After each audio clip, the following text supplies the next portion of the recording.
Okay, we're back. This is Basic Statistics. We're looking at Chapter 4, the addition rules for probability. So when we find the probability of compound events or events, or means add, And there is a stipulation though. If both things can happen simultaneously, you have to subtract that off because you can never have a probability bigger than 1. Probabilities all have to be, 0 to 1 inclusive. And so 0 means it's impossible. 1 means it'll happen for sure. All right, so let's see. Discovered classic requires us sample space. So we flip a coin and roll a die. Let's write out the sample space for that. So you flip a coin and roll a die. The sample space would look like this. You could get heads and a 1, or heads and a 2, or heads 3, heads 4, heads 5, and heads 6. Then we could also get tails 1, tails 2, tails 3, tails 4, tails 5, and tail 6. All right. Oops, squiggly line.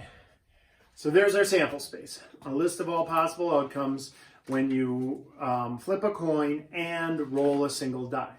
So now let's try to find the probability that in that you get heads. So the probability that heads occurs, they don't care what the number is, so how many times did that happen? 1, 2, 3, 4, 5, 6 times out of 12 possibilities. So that should happen 0.5, 50% of the time. That makes sense. All right. What is the probability of getting a 6? And now again, they don't stipulate whether it's heads or tails. So that happened here and that happened there. So that happened 2 times out of 12 possible outcomes.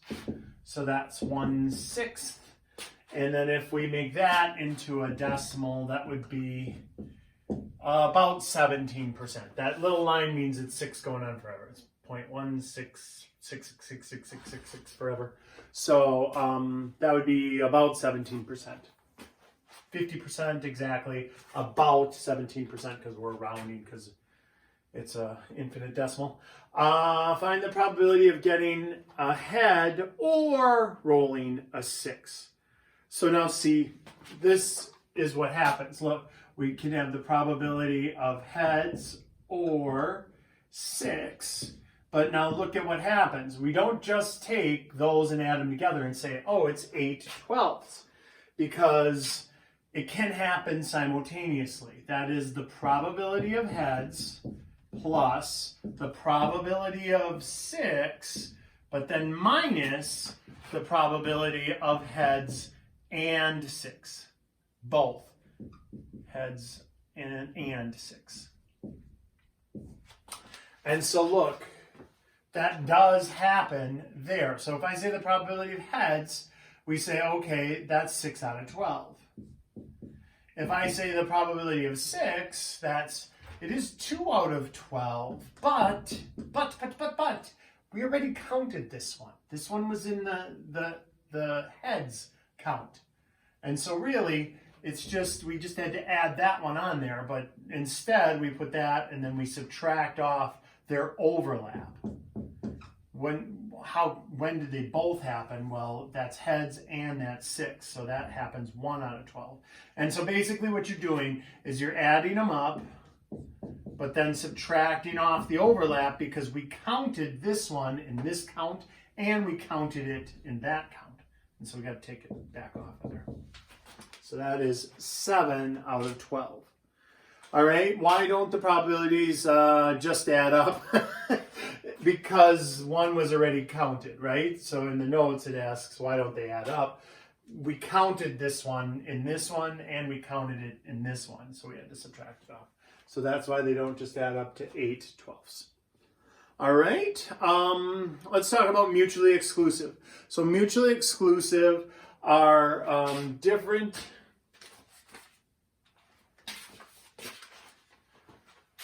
outcomes of the same event, and it's mutually exclusive if it cannot occur at the same time.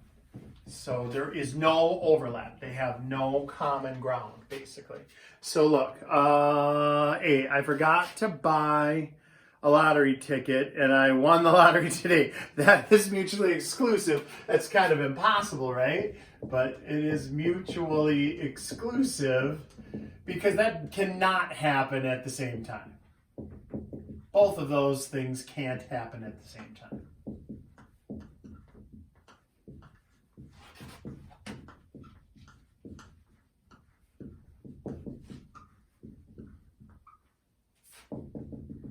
So if they can't happen at the same time, they're mutually exclusive. So class ends before 12:25 today. Class ends after 12:25 today. Both of those things can't happen at the same time. So that is also mutually exclusive. It can't end before and end after the same time. I flip a coin and get heads. I decide to go home early. That's not mutually exclusive. Because those could happen at the same time. I could flip a coin, get heads, and then say, yeah, I'm going home early. So if those can happen at the same time, they're not mutually exclusive. I've also seen other texts call that inclusive, like inclusive events, meaning they could happen at the same time. This one goes with mutually exclusive or not mutually exclusive. So they can happen at the same time. All right, I roll a die. I roll 2 dice, which totals 7. I rolled 2 dice, which come up with the same value. That is mutually exclusive. Let's think about that. If I roll 2 dice and I get 7, and I roll 2 dice and I get doubles, like the same value on both die, same value, let's write those out. You could get 1 and 1, which is 2. You could get 2 and 2, which is 4. You could get 3 and 3, which is 6, 8, 10, 12, right? That's it. Double 6s happen here, double 5s, double 4s, double 3s, double 2s, and double 1s. So 2, 4, 6, 8, 10, and 12 are the possible outcomes when you get doubles. 7 isn't included in that set. So you cannot roll doubles and end up with 7. So that's why they're mutually exclusive. They cannot happen at the same time. All right? Okay, let's take a look. So the addition rule, when you're or means add, basically. So suppose you want to find, you roll a die and you want to find the probability you get 3 or 4. So this is on page 6 now.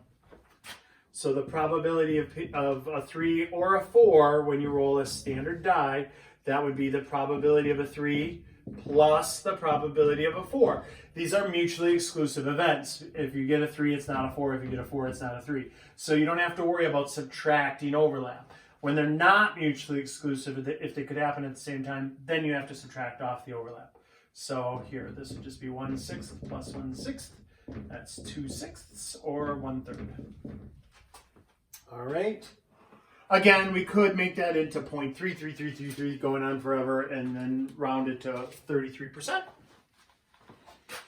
Box contains 3 types of donuts: glazed, jelly, and chocolate.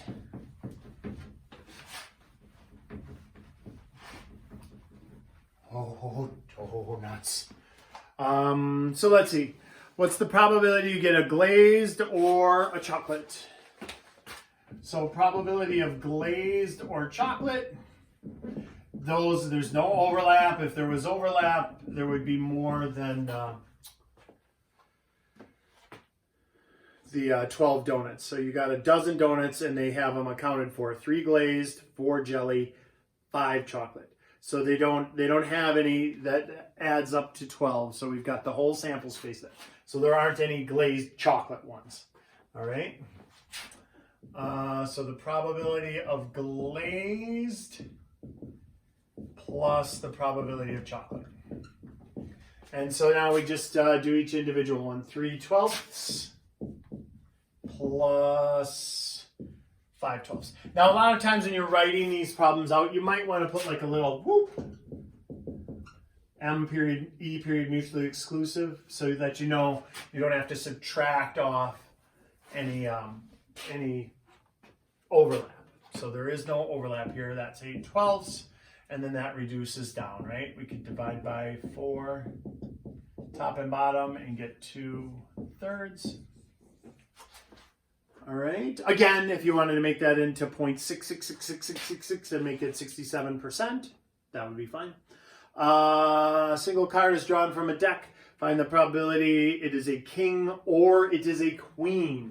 So, there again, mutually exclusive events. Probability of king or queen would be the probability of a king plus the probability of a queen. And so that would be 4 out of 52 cards are kings, 4 out of 52 cards are queens. And so we're talking 8 out of 52, which we can reduce. We can divide that by 4, divide that by 4, and get 2/13. So 2/13 would be the probability that you get a king or a queen when you draw out of a deck of cards. So probability-wise, it is 2/13, but in decimal form, that's 0.153, so about a 15% chance. 15% chance of occurring that you're going to get a king or a queen. All right. So the generalized addition rule is, look, if they are not mutually exclusive, you have to subtract off the overlap. And now this is something I don't like how most books do this, because they call it the probability of A and B. So I suggest for you, just to deepen your understanding, put in like both A and B. Or like, here, let's do the example they give us. Suppose a card is randomly selected from a standard deck. Find the probability it is a king or a club. So kings, there are 4 kings in the deck. There are 4 suits: hearts, diamonds, clubs, and spades. So that means to say the probability of getting a king or a club, this is not mutually exclusive, because you can get the king of clubs. And then both things happened. You got both a king and you got a club. And so when you think about that, so the probability of king plus the probability of clubs minus the probability of king of clubs. Because then they both happen. So there are 4 kings in a standard deck of cards, 4 52s.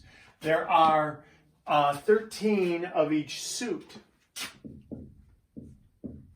So there are 13 hearts, 13 diamonds, 13 clubs, 13 spades. Except we counted the king of clubs here, and then we counted it again there. It's in both counts. So we're going to subtract off the chances of getting a king of clubs. So this is both occurring. That they both happened there, and that can only happen if they're not mutually exclusive. And so that's when you have to worry about this. So that is what, 17 50-seconds, but then minus 1 50-second. So we're looking at 16 50-seconds. And then we can reduce that down by 2.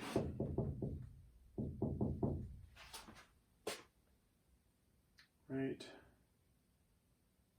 which should be 0.00826.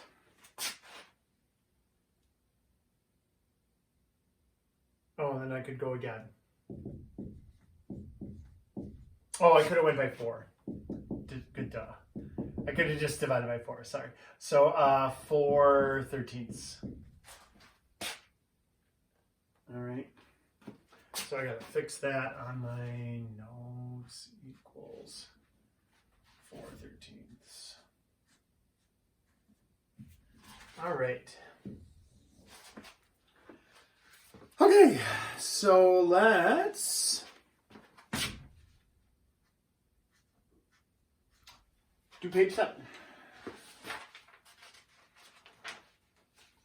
Suppose that on New Year's Eve, the probability of a person driving their own car is 32%, or 0.32.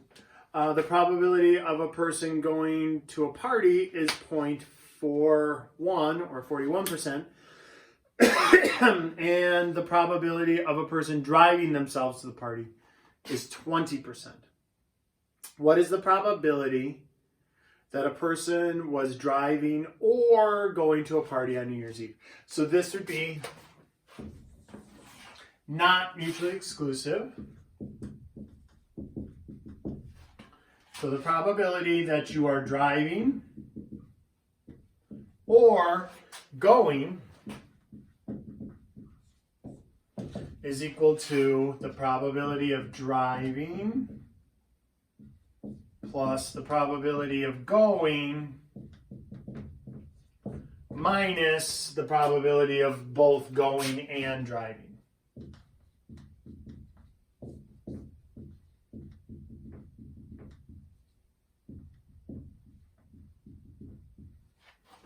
And so we're just going to put in the probabilities that they handed us. So they said a 32% chance there, an 11% chance here, minus 20% chance. So we're looking at what are we looking at there? 73? No, 43. Sorry, 32% chance. Oh, 41. That's a 4. Ooh, make sure not to be so sloppy.